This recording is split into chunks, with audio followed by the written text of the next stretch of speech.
लो जी राती हुई बारिश ते नाल चली है थोड़ी जी नेरी।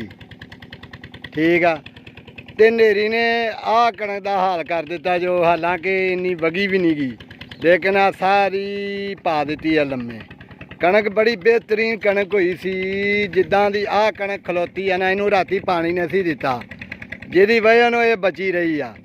ते आ जिहड़ी राती पानी दे के गए हैं तो सुबह आन के वेख्या तो इदां लम्मी पई है। इत्थों आन के जिमीदार मार खा जाता सारी मतलब 3-4 महीने नूं संभालदा वा पुत्ता तरह पालदा वा।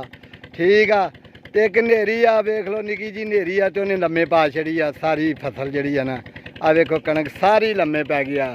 लेकिन फिर भी असी मुसलमान आ साडा कीदा और ईमान वा भी अल्लाह पाक ने जो साडे मुकद्दर च रिज़क लिख दिता ना वो सानू मिलना ही मिलना। मायूस नहीं होना। भाई भी कहन दिया सी कणक सारी लम्मे पै गई मैं क्या फिर की हो गया।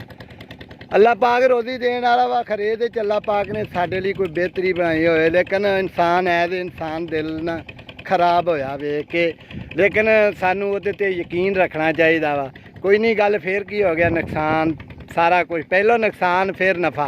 ठीक आ ए वेखो इदां सारी लम्मे पई आ। अज आपां इनू पानी ला रहे हैं ए कणक नूं पानी लाउणा अज अल्लाह बचावे अज बारिश नेरी तो थोड़ा जिहा परहेज रखे ताकि चलो यही बची रहे। ठीक आ बाकी पानी ला रहे हैं देखो किन्ने चिर नूं भर जाती आ जाओ उत्थे तक भरना पानी।